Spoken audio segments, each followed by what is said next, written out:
It is the spring of 1971. The Montreal Forum is shaking. Not from noise alone, from something deeper, something that lives in the walls of that building like a heartbeat. 17,000 people are on their feet, and they are not cheering for a goal. They are cheering for a man. He is skating slowly around the ice, his stick raised, his eyes glistening beneath the lights. He is 39 years old. His knees ache. His back has been a problem for years. He moves with the deliberate grace of someone who knows this is the last time, the last circle, the last roar, the last cold breath of arena air filling his lungs. The Stanley Cup sits at center ice, waiting for him. It has waited for him 10 times before. This is the 11th. But this one is different. This one is goodbye. His name is Jean Béliveau. 6 feet 3 inches tall, 205 pounds of quiet authority. For 20 seasons, he wore the bleu, blanc, et rouge of the Montreal Canadiens, the most storied franchise in the history of professional hockey. He did not simply play for Montreal. He became Montreal. He became the standard by which every captain, every leader, every man who ever wore a letter on his chest in the National Hockey League would be measured, and most of them would fall short. But what made Jean Béliveau extraordinary was not just the goals or the championships. It was the way he carried himself, on the ice and off it. In a sport built on violence, on grit, on the primal thrill of bodies crashing into boards, Béliveau moved like a diplomat among warriors. He hit when he had to, he fought when it was necessary. But he never lost his composure, never lost his dignity. There is a reason they called him Le Gros Bill, Big Bill, and it had nothing to do with intimidation. It had to do with presence. When Jean Béliveau walked into a room, the room changed. When he stepped onto the ice, the game changed. And yet, and this is the part most people never hear, the road to that final lap was not smooth. It was not inevitable. There were years of doubt, seasons of injury, moments when the weight of wearing that C on his chest in Montreal nearly crushed him. There were nights when the greatest player in the greatest franchise wondered if he had anything left. There were critics. There were whispers. There were times when the city that loved him also demanded more than any human being should be expected to give. By the end of tonight, you're going to understand why Jean Béliveau is not just a hockey legend. He is the conscience of the sport itself. You are going to understand why a man who won 10 Stanley Cups as a player and 7 more as an executive, 17 in total, was offered the position of Governor General of Canada and quietly declined. You are going to understand why, decades after his retirement, grown men who played against him still speak his name with something that sounds less like respect and more like reverence. Before we get started, if you find these stories as moving as we do, take a second to like the video or subscribe. It is a simple action, but it helps this channel reach more people who appreciate the legends of the game. Now, let's begin. There is no trophy in professional sports quite like the Stanley Cup. Not the Lombardi Trophy, not the Larry O'Brien, not the Commissioner's Trophy or the World Cup itself. Those are objects. The Stanley Cup is something else, a living record, a silver monument to every hand that has ever lifted it, every name that has ever been carved into its surface. It stands nearly 3 feet tall and weighs close to 35 pounds. And when a man hoists it above his head after winning the final game of the NHL playoffs, he is not just holding metal. He is holding the weight of every player who came before him. The cup was born in 1893, donated by Lord Stanley of Preston, the Governor-General of Canada, who had fallen in love with the sport of hockey after watching a game in Montreal. He paid 10 guineas for it, roughly $50 at the time, and declared it would be awarded to the best amateur hockey team in Canada. He never saw the cup awarded. He returned to England before the first presentation, but his name became immortal. The Stanley Cup became the oldest professional sports trophy in North America, and unlike every other championship prize, it carries the names of every player who has ever won it, engraved in silver bands that wrap around its base like rings on an ancient tree. When those bands fill up, the oldest one is removed and placed in the Hockey Hall of Fame, and a new blank band is added. The cup remembers, and then it makes room for more. By the time Jean Béliveau first laid eyes on the Stanley Cup as a young man in the late 1940s, it had already accumulated more than half a century of legend. The Montreal Canadiens had won it multiple times. The Toronto Maple Leafs had claimed it. The Detroit Red Wings, the Boston Bruins, the Chicago Blackhawks, the New York Rangers. The 6 teams that made up the entire NHL from 1942 to 1967, the era known simply as the Original Six, had passed the cup among themselves like a sacred heirloom. There was no expansion, no dilution. 6 teams, roughly 120 roster spots in the entire league. To play in the NHL during the Original Six era was to be among the most elite athletes in any sport on earth, and to win the Stanley Cup was to etch your name into a tradition that stretched back before the First World War. But no franchise understood the cup like Montreal. The Canadiens did not merely compete for it, they expected it.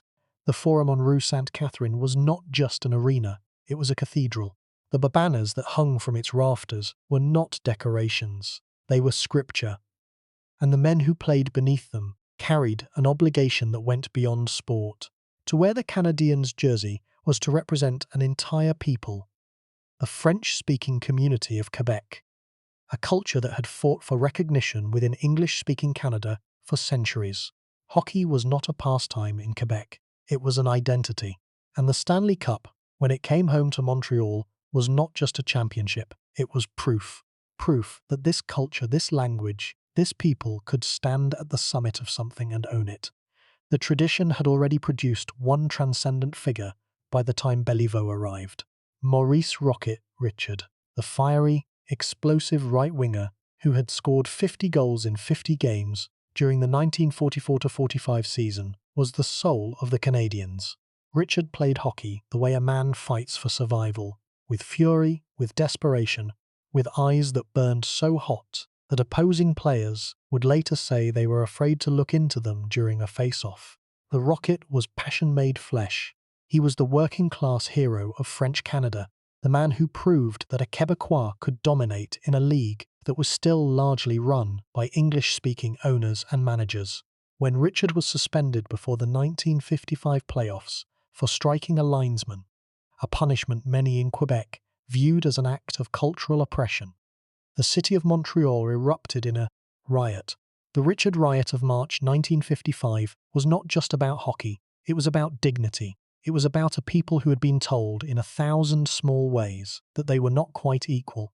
This was the environment into which Jean Béliveau stepped. This was the pressure. This was the expectation. The Canadiens did not need another player. They needed someone who could carry the legacy of the Rocket, who could win with the same ferocity, but perhaps. And this was the unspoken hope, with a grace that would make the rest of the hockey world not just fear Montreal, but respect it. They needed a man who could lift the Stanley Cup and make it look like the most natural thing in the world. The cup itself had its own rituals by then, traditions that gave it a mystique no other trophy possessed. The winning team kept it for the summer. Players took it to their hometowns, to their families, to places that had never seen anything so magnificent. There are stories of the cup being left on the side of the road after a celebration in the 1920s. Stories of it being used as a flower pot, stories of babies being baptized in it. The cup was not precious in the way museum pieces are precious. It was precious in the way a family Bible is precious, worn, passed down, filled with the fingerprints of generations. And every spring when the playoffs began, the entire hockey world oriented itself around one question: whose names would be added next? Between 1956 and 1960, the Montreal Canadiens won the Stanley Cup 5 consecutive times. 5. In a league of 6 teams, where every opponent knew your tendencies, studied your weaknesses, and played you 14 times a season, the Canadiens won the championship 5 years in a row. It was the longest dynasty run in NHL history, and at its centre, not at its edges, not in a supporting role, but at its absolute centre, was Jean Béliveau. He was not yet captain during the first of those 5 cups. That honour belonged to others. But everyone in the hockey world understood who the Canadiens revolved around. It was the tall man with the long stride and the soft hands and the preternatural calm.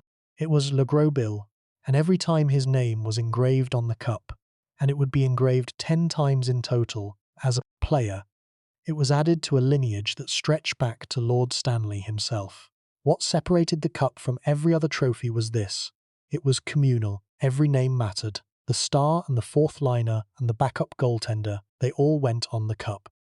And yet there were names that carried more weight than others, names that appeared again and again across different bands, names that became synonymous with the trophy itself. Henri Richard, the Rockets' younger brother, would eventually win 11 cups, the most in history. But if you asked anyone who watched that era, who embodied the Stanley Cup tradition more completely, who represented what the cup was supposed to mean, the excellence, the leadership, the selflessness, the class, they would say Jean Béliveau, not because he won the most, because he won the right way. There is a photograph from the 1965 playoffs, the year Béliveau became the first ever winner of the Conn Smythe Trophy, awarded to the most valuable player of the postseason. In the photograph, he is holding the Stanley Cup, and his face is not the face of wild celebration. It is the face of quiet satisfaction, of a man who has done what was expected of him again, and who understands that the cup does not belong to him. It belongs to the names already on it. It belongs to the names that will come after. He is merely its custodian for the summer. That photograph tells you everything about Jean Béliveau's relationship with hockey's greatest prize. He did not conquer the cup, he served it, and the cup, in return, defined his life in ways that went far beyond the rink. It followed him into retirement, into the executive offices of the Canadiens, where he would win 7 more championships in a front office role. 17 Stanley Cups attached to one man. That number is not a statistic, it is a monument. It means that from the mid-1950s to the early 1990s, across 4 decades of professional hockey, Jean Béliveau's name was connected to more championships than most franchises have won in their entire existence. The cup knew him, and he knew the cup. He knew the weight of it. He knew the cold of the silver against his hands. He knew the way it reflected the arena lights when you raised it above your head. And he knew, better than almost anyone who has ever lived, what it cost to earn the right to touch it. But before any of that, before the cups, before the captaincy, before the legend, there was a young man in Quebec City who was so talented, so magnetic, so utterly dominant at the junior and senior levels of hockey that the most powerful franchise in the sport had to do something unprecedented just to get him into their uniform. And that story, the story of how Jean Béliveau became a Canadian, is one of the most extraordinary tales in the history of the game. Jean-Arthur Béliveau was born on the 31st of August 1931 in Trois-Rivières, Quebec, a small industrial city nestled along the St. Lawrence River, halfway between Montreal and Quebec City. He was the eldest of 8 children in a working-class family. His father, Arthur Béliveau, worked for the local electric company. The family was not poor, but they were not comfortable. Every dollar mattered, and in Trois-Rivières, as in every small town in Quebec during the 1930s and 40s, hockey was not a luxury, it was the air you breathed. Béliveau began skating almost as soon as he could walk. The frozen rivers and outdoor rinks of Trois-Rivières were his first arenas, and even as a boy, something about him was different. He was bigger than the other children, taller, with longer limbs and a reach that gave him an advantage he never asked for but never wasted. More than his size, though, it was the way he moved. Even at 10, 11, 12 years old, Jean Béliveau skated with a fluidity that made the ice look like it was cooperating with him. Other boys fought the surface. Béliveau glided across it, as though the two of them had an understanding. By his mid-teens, he was playing junior hockey for the Quebec Citadels, and the reports coming out of Quebec City were almost impossible to believe. Scouts described a teenager who combined the size of a power forward with the hands of a playmaker and the vision of a man who seemed to see the game 2 passes ahead of everyone else.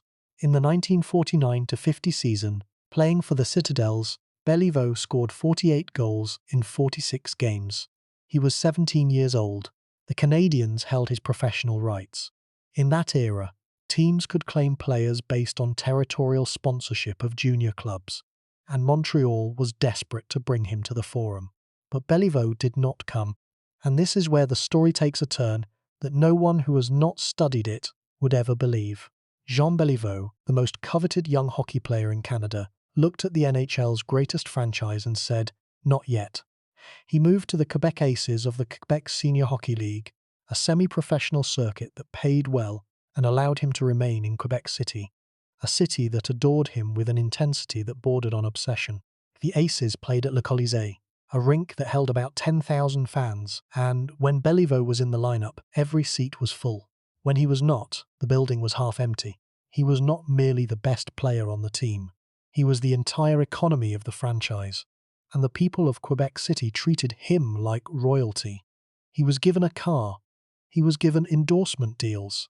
He was making more money playing senior hockey in Quebec City than most NHL players were making in Montreal or Toronto or Detroit. The Canadiens were frantic. They had the rights to the best young player in the country, and he would not sign. Frank Selk, the Canadiens' general manager, a shrewd, calculating man who had built championship teams and who understood talent the way a jeweler understands diamonds, tried everything. He offered money. He offered promises. He sent emissaries to Quebec City to plead the case. Béliveau, always polite, always gracious, always respectful, simply said he was happy where he was. He was 20 years old, the king of Quebec City, and he saw no reason to leave. What happened next has become one of the most famous transactions in hockey history. Unable to convince Béliveau to sign, the Montreal Canadiens purchased the entire Quebec Senior Hockey League. They bought the league so they could turn it professional, which would make every player in it, including Béliveau, subject to NHL draft rules. It was an act of corporate audacity so brazen that it still draws disbelief when people hear it for the first time.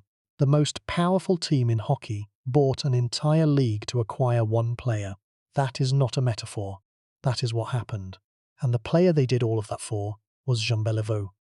Béliveau finally signed with the Canadiens in 1953.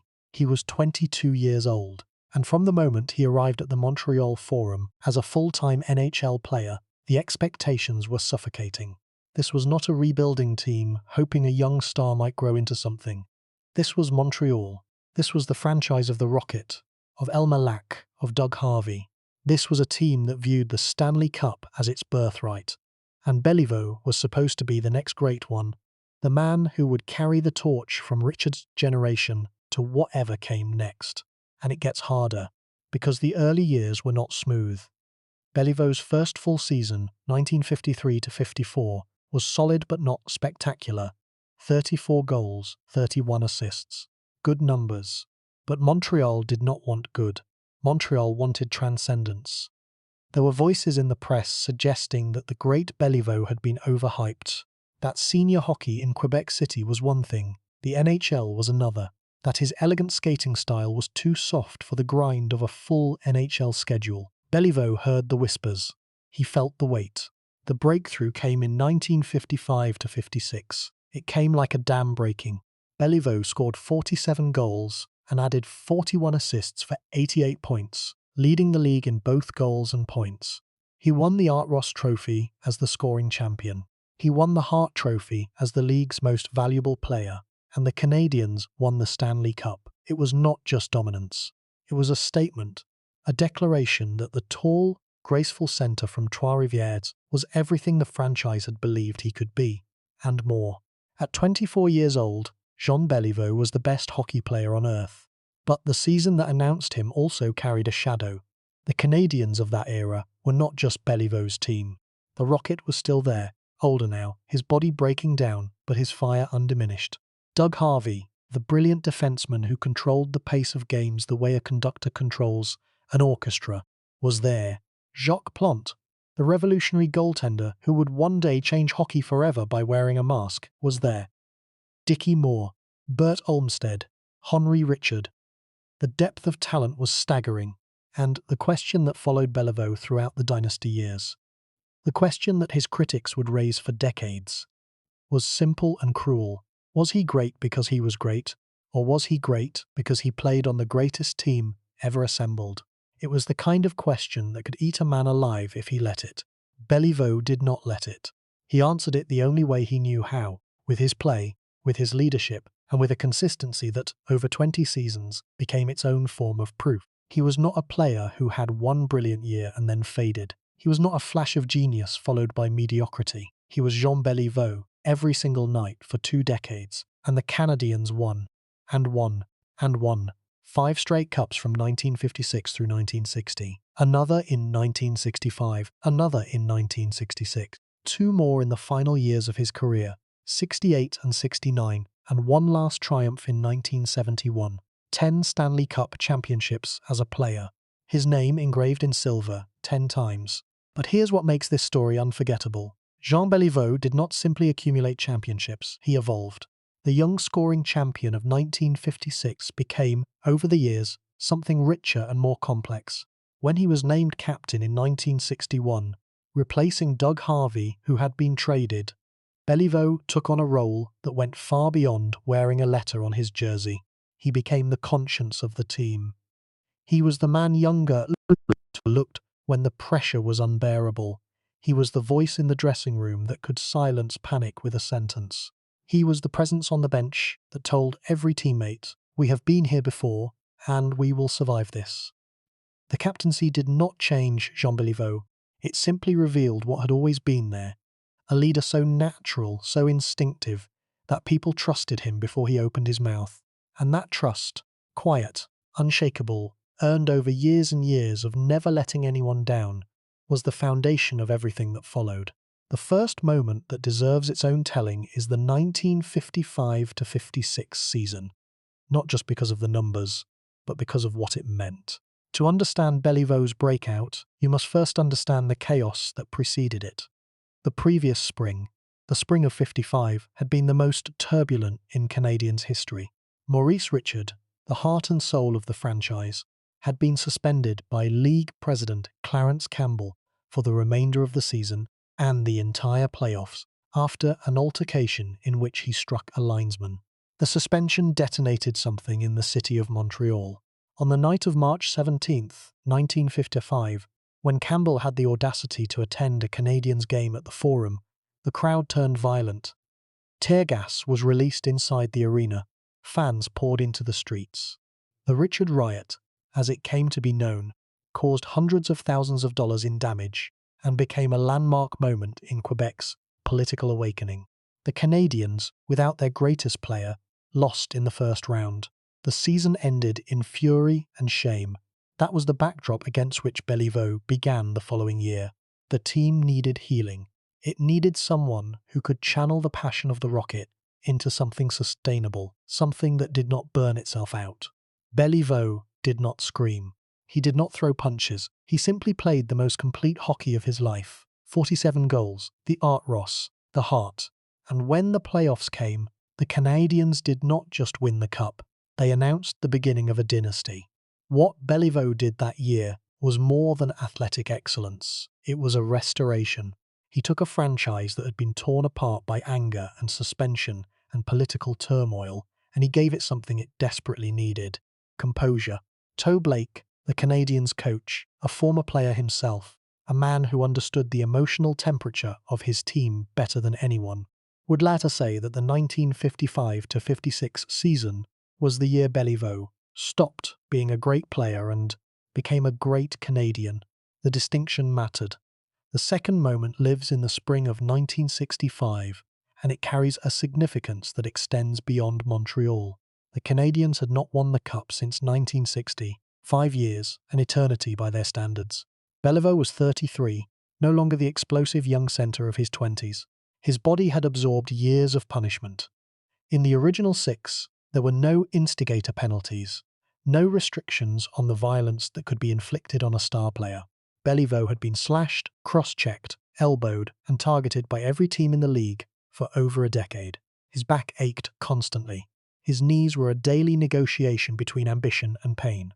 And there were voices, quieter now, but still present, suggesting that the captain's best days were behind him. Standing between Montreal and the cup that year was the Chicago Blackhawks, a team built around 2 of the most dangerous offensive players in the sport. Bobby Hull, the Golden Jet, possessed a slap shot so ferocious that goalies later admitted they were genuinely frightened when he wound up. Stan Mikita, Hull's linemate, was one of the most skilled playmakers of his generation. Chicago was not a pushover. Chicago was a force. Béliveau responded with one of the great individual playoff performances in hockey history.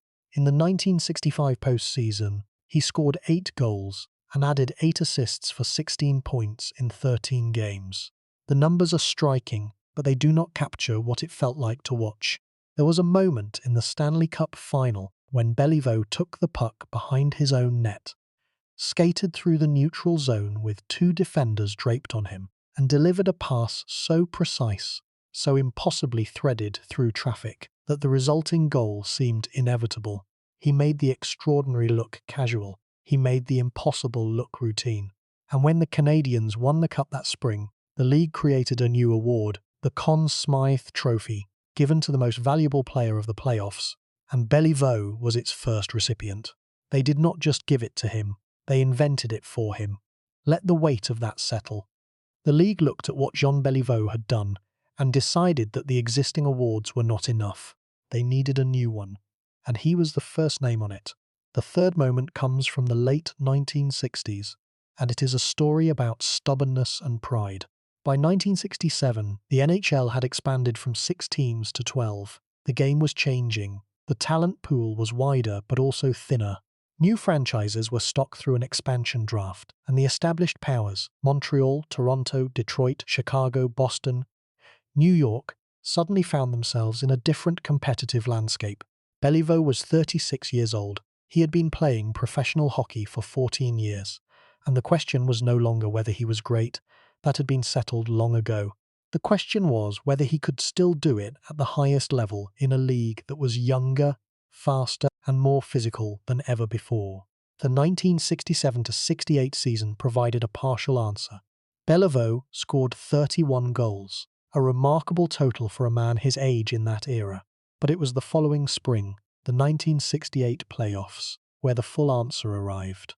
The Canadiens swept through the postseason, losing only 1 game in 4 series, and won the Stanley Cup. Béliveau was not the leading scorer. He did not need to be. His value had evolved.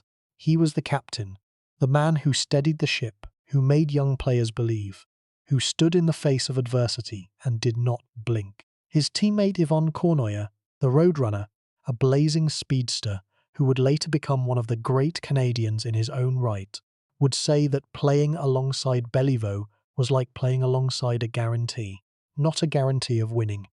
A guarantee that no matter what happened, the captain would be the calmest person on the ice. But the fourth moment, and perhaps the most revealing, belongs to the 1970-71 season, Béliveau's final year. He was 39 years old. The league had changed so dramatically from the one he had entered in 1953 that it was almost unrecognizable. There were now 14 teams. The game was faster. The players were younger. And Jean Béliveau, by any reasonable standard, should have been retired. His offensive production had declined. He scored just 25 goals that season, his lowest total in years. His body was a map of surgical scars and chronic pain. And yet the Canadiens, a team that included young stars like Guy Lafleur, who had just been drafted first overall, looked to Béliveau not for goals, but for something that could not be measured in any stat sheet. They looked to him for gravity, for presence, for the unshakable belief that the Canadiens were supposed to win, that losing was an aberration, not a possibility. The 1971 playoffs began with Montreal facing the mighty Boston Bruins, a team that had won the cup the previous year and was built around the most exciting player in hockey, Bobby Orr. This was the Bruins team that had set scoring records, that had Phil Esposito centering a line that terrorized every goaltender in the league, that had Orr redefining what a defenseman could be. Boston was the favorite. Boston was supposed to steamroll Montreal. Set the scene carefully. Game 2 of that first-round series. The Bruins lead the series 1-0. The Forum is tense. Montreal has not looked sharp. And then, in the second period, Béliveau takes the puck at centre ice. He is moving slowly by his own standards, but his standards are not normal standards. He sees a lane that no one else sees. He slides the puck to a teammate streaking down the left wing. The pass is perfect, the goal is scored, the Forum exhales, and from that moment the series turns. The Canadiens, led by their ancient, aching captain, upset the Bruins in 7 games. It remains one of the great first-round upsets in NHL history, and it was built on the spine of a man who should not have been there, who had nothing left to prove, who played not for records or legacy, but because the team needed him, and he had never once refused the team's need. Montreal went on to win the cup that spring, beating the Black Hawks in the final. When Béliveau lifted the trophy for the 10th time, the last time, the arena noise reached a pitch that reporters who were there described as not quite cheering. It was something more, something communal, something that sounded like a city saying goodbye to a man it loved. And Béliveau, always composed, always dignified, held the cup above his head and then gently set it down. He did not parade with it. He did not hoist it in triumph. He placed it on the table as if returning something he had borrowed. His expression was not joy. It was peace. The fifth moment is not a game or a goal. It is a decision. After retiring in 1971, Béliveau joined the Canadiens' front office. He could have gone anywhere. Every team in the league would have given him a position. Every broadcaster would have offered him a microphone. But Béliveau stayed. He stayed because he was a Canadian, and the Canadiens were his family, and you do not leave your family. In his role as a senior executive, he helped build the teams that won the Cup in 1973, 76, 77, 78, 79, 86, and 93. 7 more championships, 7 more times his fingerprints, invisible to the casual observer, but felt by everyone inside the organization, helped shape a winning roster. When you add those 7 to his 10 as a player, the total is 17 Stanley Cups connected to one man. 17. There is no comparison in professional sports. There is no equivalent. The number is so large that it almost loses meaning until you stop and think about what each one of those championships required. The grind of an 80-game regular season, the brutality of 4 playoff rounds, the injuries, the travel, the pressure, the sacrifice. 17 times, Jean Béliveau was part of an organization that endured all of that and emerged victorious. The story is striking, not because of the number itself, but because of the consistency it represents. 17 championships is not luck. It is not even talent alone. It is a way of being. But away from the ice, away from the roar and the records, there was a quieter story. One that the cameras rarely showed. Jean Béliveau's body paid for every one of those 20 seasons. During his career, he suffered injuries that would have ended the careers of lesser men, or at least given them a legitimate excuse to walk away. He endured serious knee injuries in an era when sports medicine was primitive at best. He played through back pain that became so chronic it was simply part of his daily existence, like breathing. He suffered a broken cheekbone. He dealt with concussions in an era when no one used that word, when a blow to the head was called getting your bell rung, and the treatment was to sit on the bench for a few minutes and then go back out. The toll was real, and it lasted long after the final buzzer of his final game. But the physical cost, as great as it was, may not have been the heaviest price Béliveau paid. The emotional burden of being Jean Béliveau, of being the captain of the Montreal Canadiens, of being the most visible French-Canadian athlete in the country, of being a man who was expected to embody perfection at all times, was a weight that is difficult to fully comprehend from the outside. In English Canada, he was admired. In French Canada, he was something closer to sacred. Children were named after him. Strangers approached him on the street every day of his life. He could not eat a meal in a Montreal restaurant without being interrupted. And through all of it, every handshake, every photograph, every autograph request, every charity appearance, Béliveau was gracious. He never refused. He never turned away. He never let the exhaustion show. Let that sink in. For more than 60 years, from the moment he became famous in Quebec City as a teenager to the day he died in December of 2014, Jean Béliveau never stopped being Jean Béliveau. There was no private version who was different from the public one. There was no persona that dropped when the cameras turned off. The man was the same in the dressing room as he was at a state dinner. The same with a rookie player asking for advice, as he was with a prime minister asking for his endorsement. That level of consistency, of character maintained without interruption across an entire lifetime, is so rare that when people describe it, they tend to default to words like class and dignity, because the English language does not have a single word for what Béliveau represented. He was not performing grace. He was grace. His wife, Elise, understood this better than anyone. They were married in 1953, the same year he signed with the Canadiens, and they remained married until his death, a union of more than 60 years. Jean Béliveau became a quiet presence in the story of the Canadiens, a woman who understood that her husband belonged not just to her, but to an entire city, an entire province, an entire sport. She shared him with millions and never complained. In interviews late in life, she spoke about the early years, the loneliness of being a hockey wife, the nights spent alone while her husband was on the road, the difficulty of raising their daughter, Helene, in the glare of Montreal's obsessive hockey culture. The sacrifices were not just his, they were hers, they were the family's, and it gets harder. The truth gets heavier, because the most extraordinary offer of Jean Béliveau's life came not from hockey but from the country itself. In the late 1990s, the Canadian government approached Béliveau about becoming the Governor-General of Canada, the ceremonial head of state, the representative of the Crown, a position of enormous prestige and symbolic importance. For a French-Canadian hockey player from Trois-Rivières, this was not just an honour. It was a recognition that transcended sport entirely. It was the country saying, "You are not just a hockey legend.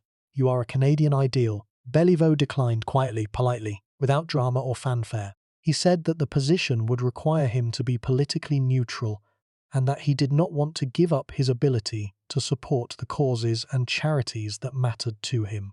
It was a characteristically Béliveau answer, thoughtful, selfless, and utterly devoid of ego.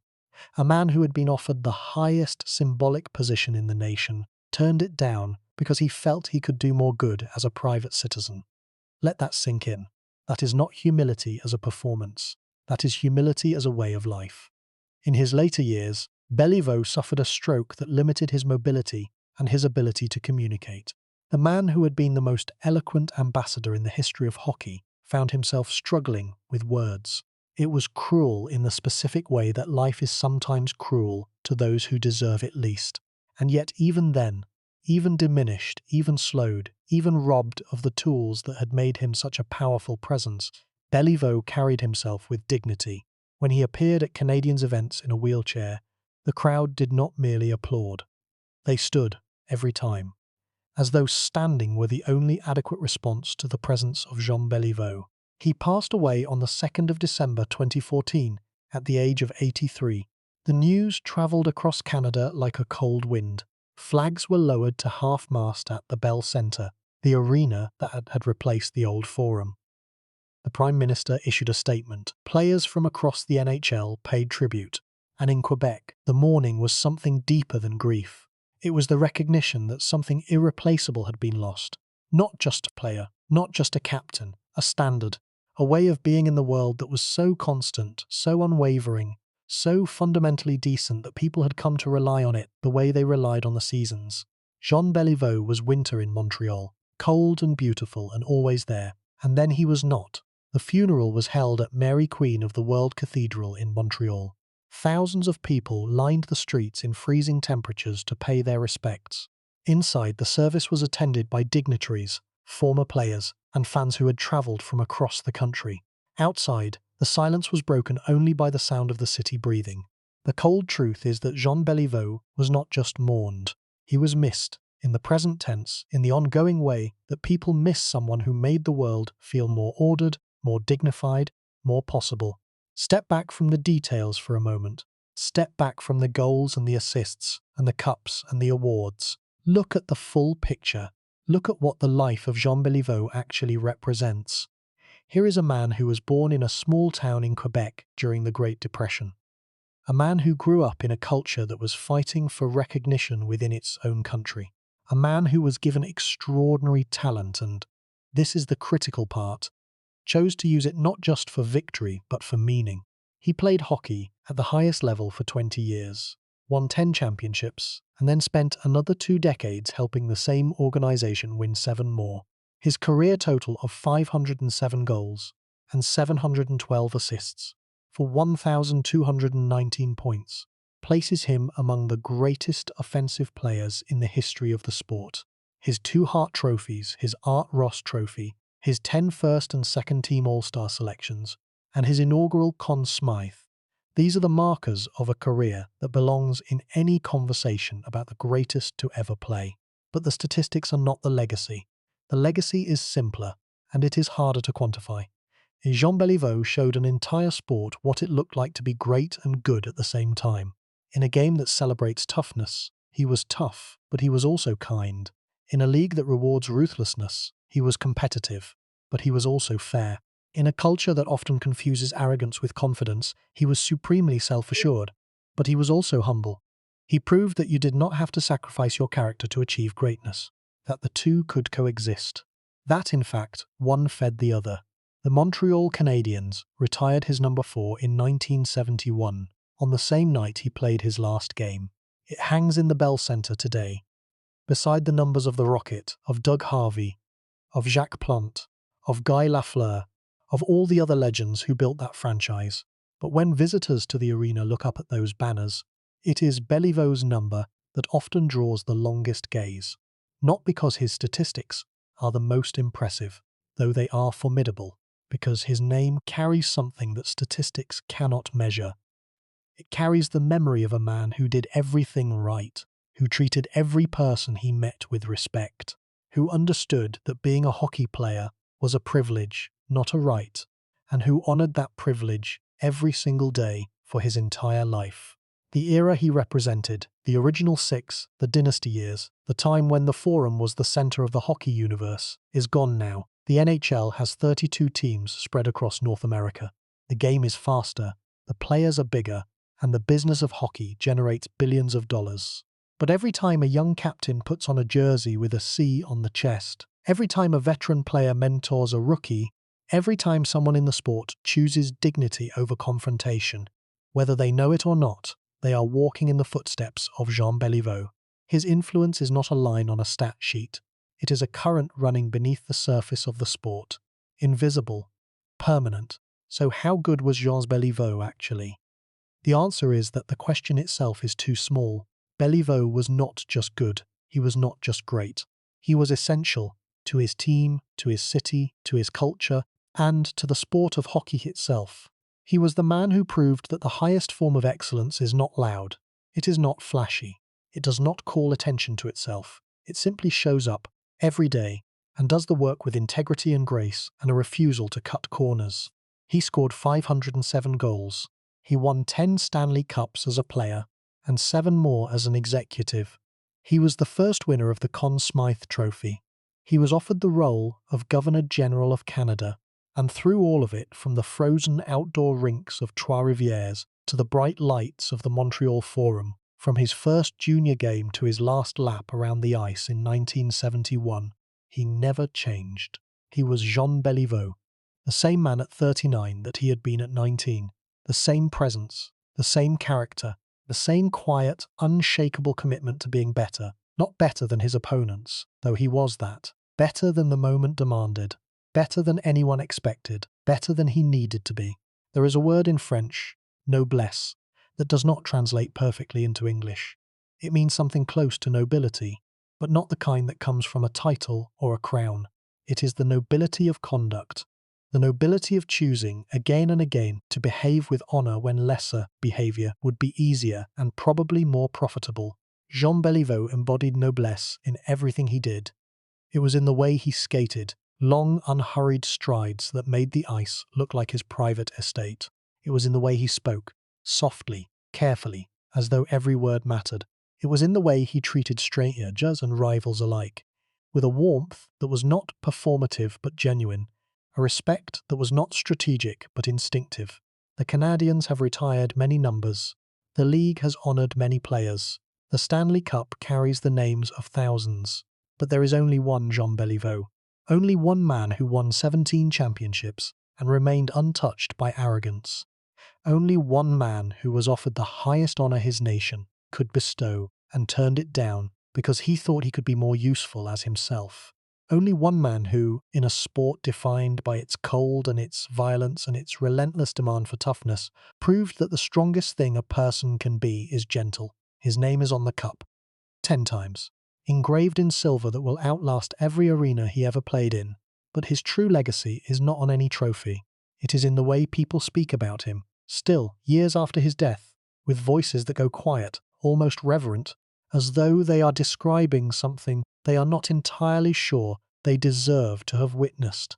Jean Béliveau played hockey, but what he really did was show an entire sport what it looks like when greatness and goodness occupy the same body, the same life, the same long and graceful stride across the ice. The arena is empty now, the lights are off, the ice is still, and somewhere in the silence of the Bell Centre, his number hangs from the rafters. 4. Just a number. But when you look at it long enough, you begin to understand that it is not just a number, it is a promise. A reminder that the game, at its best, is not about winning, it is about how you carry yourself on the way to winning. Jean Béliveau kept that promise for 60 years, and the game has never forgotten.